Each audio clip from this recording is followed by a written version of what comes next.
The woman who had spent 3 years correcting my spreadsheets in front of the whole department walked across a hotel ballroom and asked me to dance. I expected a setup. I expected the punchline to arrive any second, some joke at my expense she'd been saving for an audience. Instead, she put her hand on my shoulder, let me lead. And somewhere in the second verse, she leaned in until her mouth was at my ear. "I lied," she said. "All of it. I always liked you." And every wall I'd built between us for 3 years came down in the space of a single song. My name is Marcus Bell. I'm 36.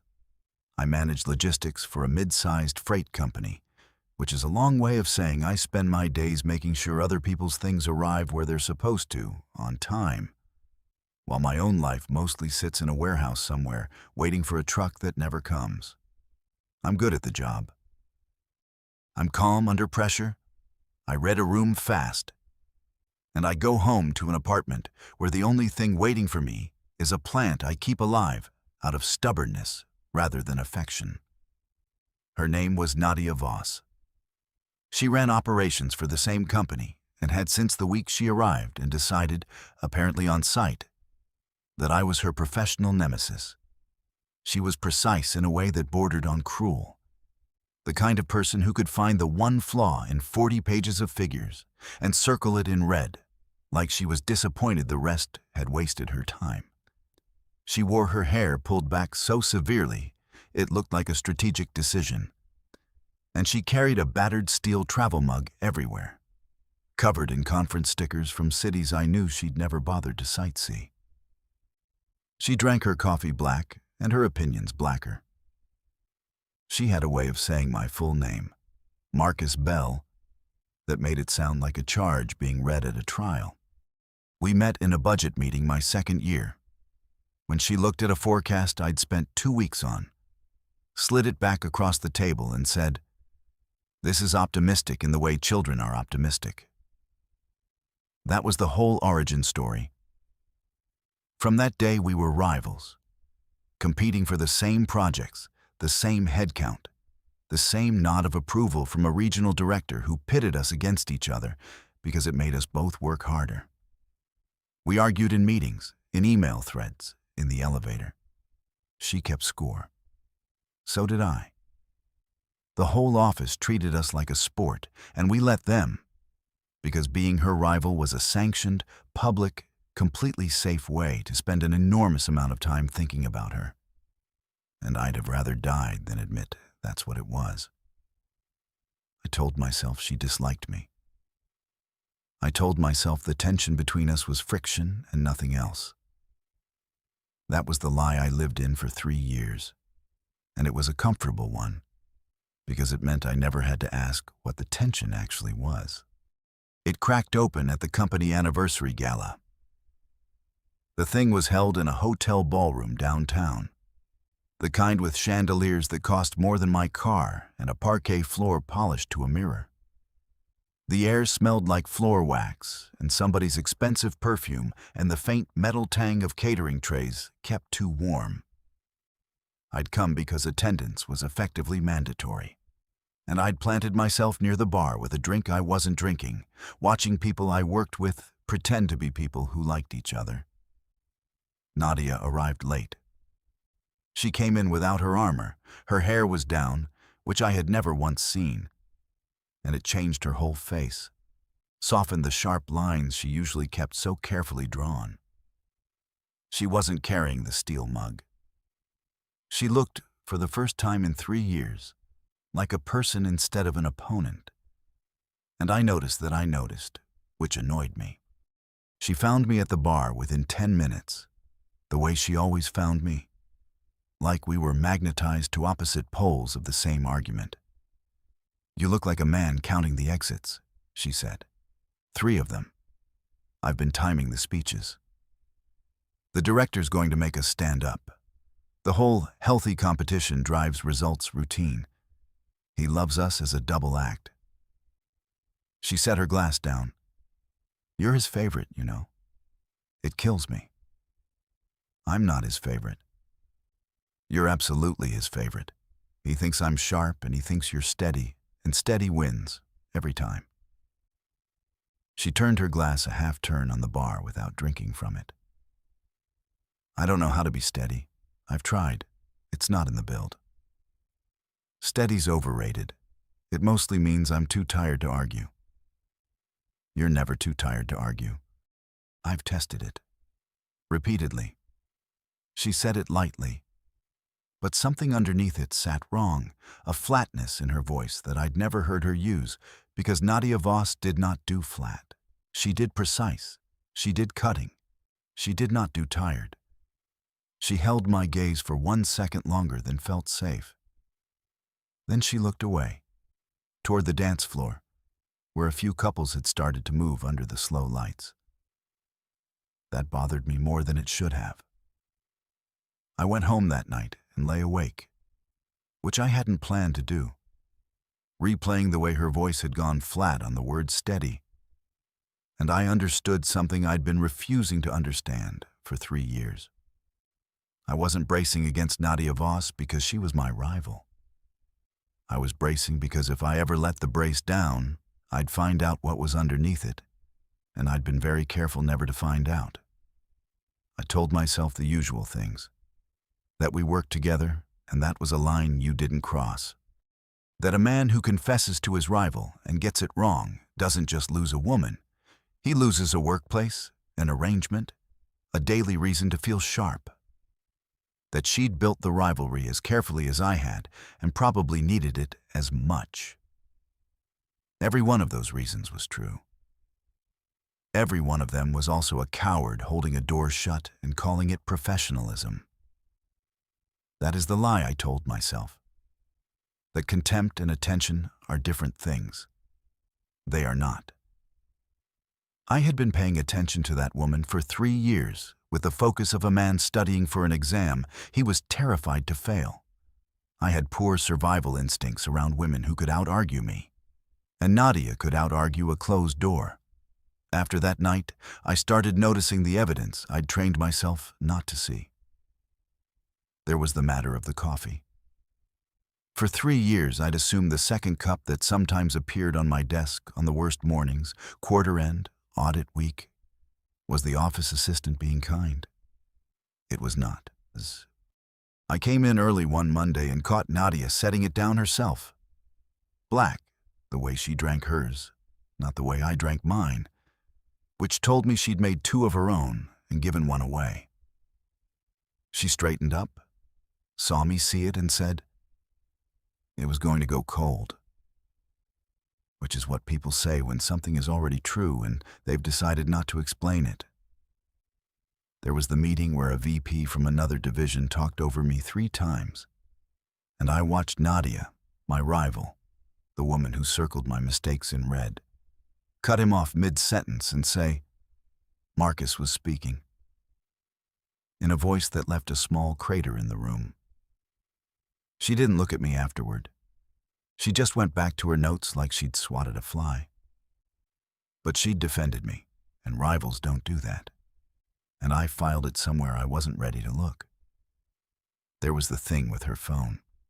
We were in a cramped war room before a client pitch, shoulder to shoulder over a laptop, and her phone lit on the table with a text from someone saved as L, sister.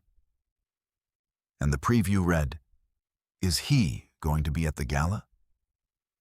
The one you complain about, who you don't, actually. And Nadia turned the phone face down so fast, she nearly knocked it off the table, and her ears went red.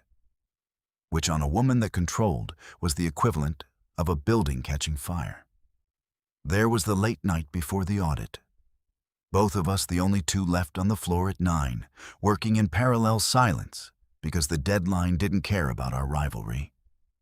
I went to the kitchen for coffee and came back and found she'd reorganized my half of the shared file, not to sabotage it, which is what I'd have assumed a year earlier, but to fix it, quietly.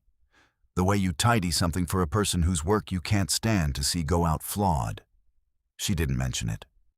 When I said thank you, she said, "I wasn't doing it for you. The numbers were embarrassing me by association." And went back to her screen. And I sat there understanding that Nadia Voss had just lied to my face about being kind to me, which is a very specific kind of tell.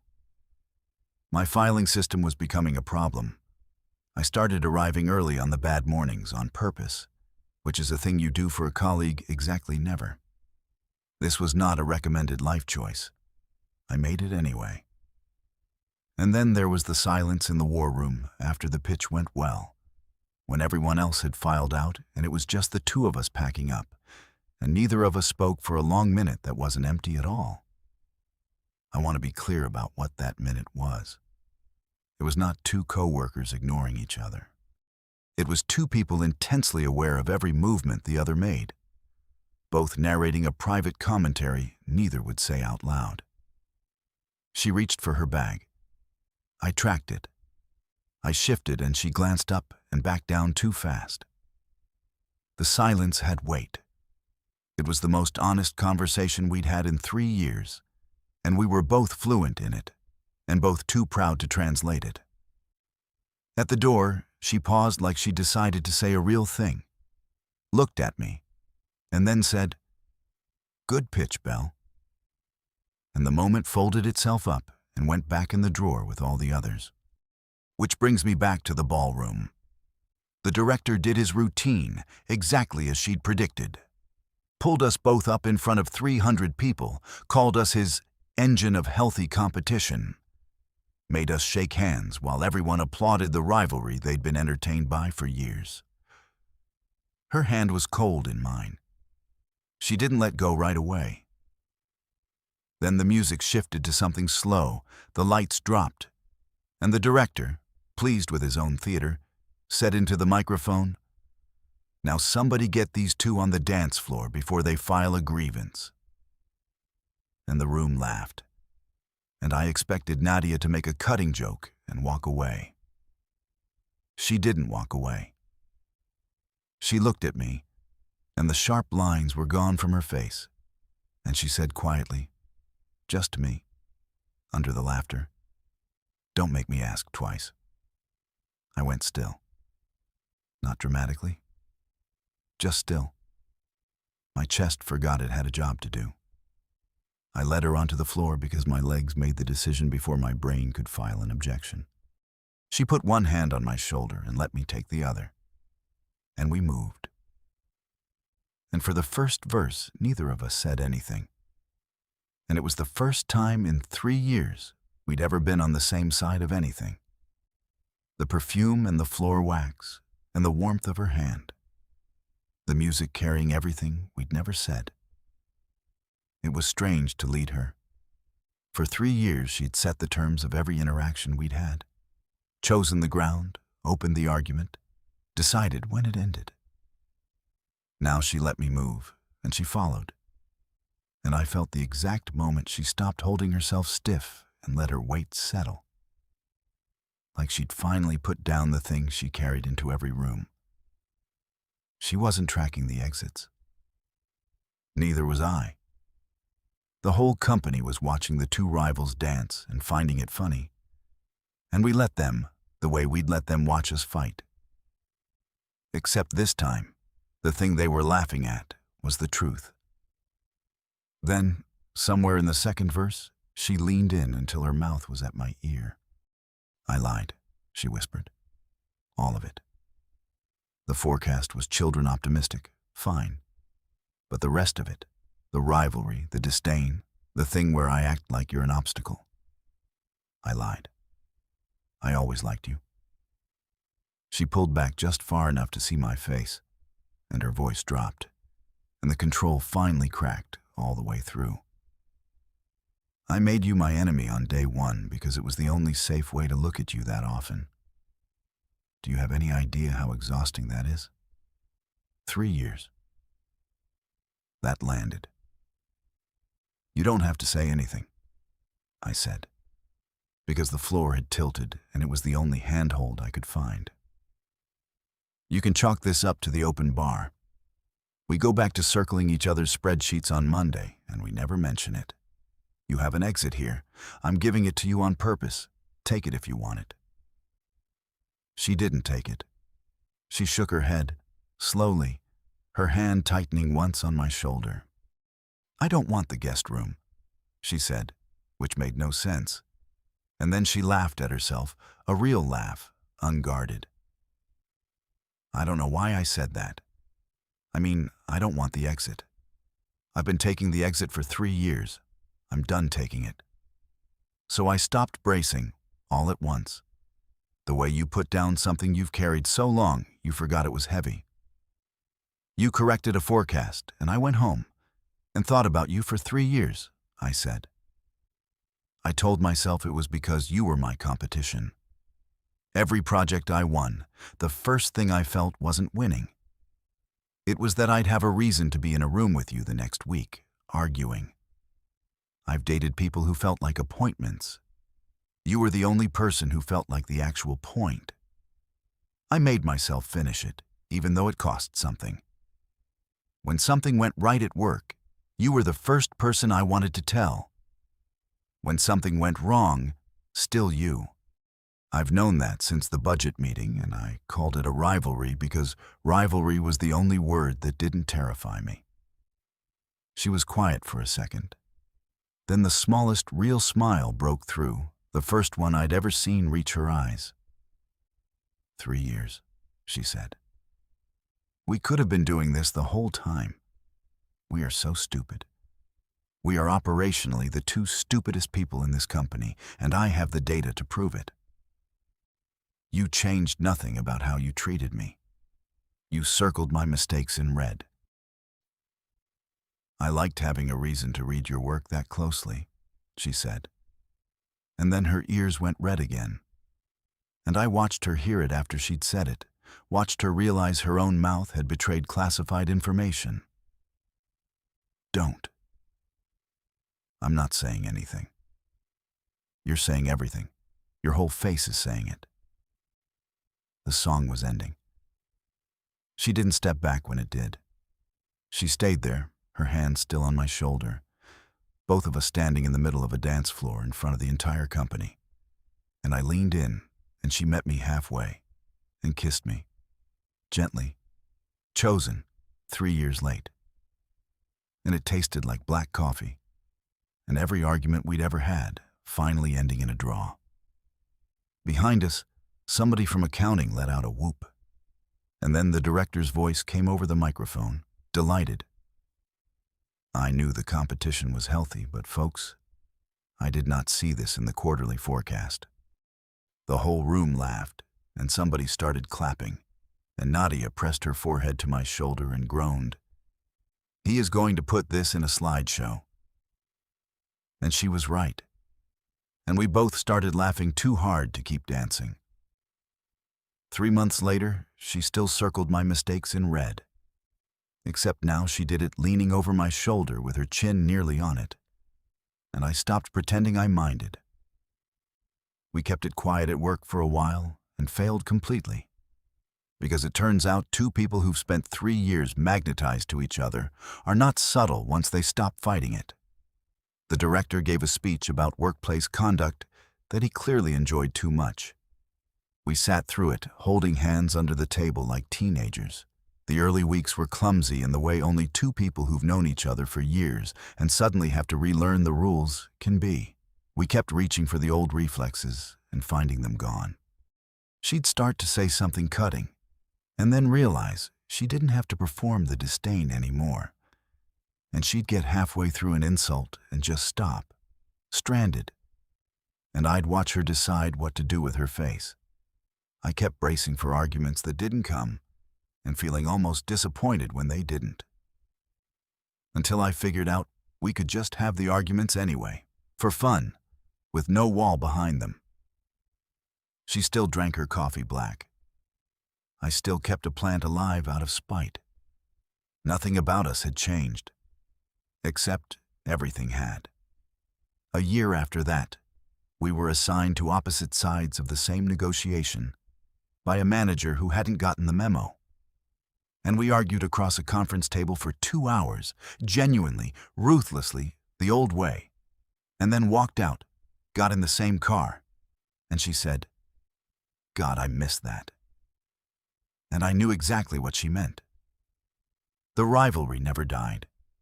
It just stopped being a wall and became the thing we did for fun.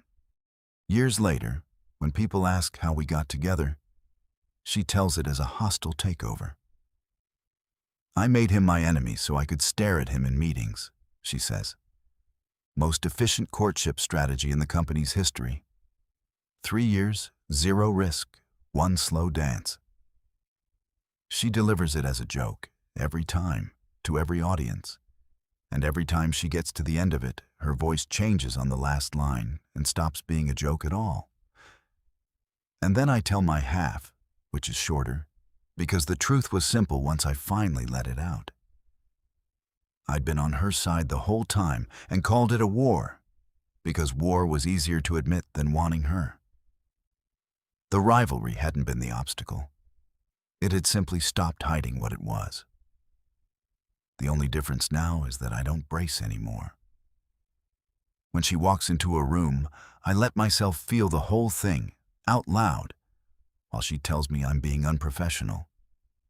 I am being unprofessional. I do it anyway. What would you have done if the person you'd spent years fighting with leaned in during a slow dance and told you it had all been a lie? And have you ever called a feeling by the wrong name for years because the right name was too frightening to say? Tell me your story in the comments. If you like this one, leave a like, subscribe, and I'll see you in the next video.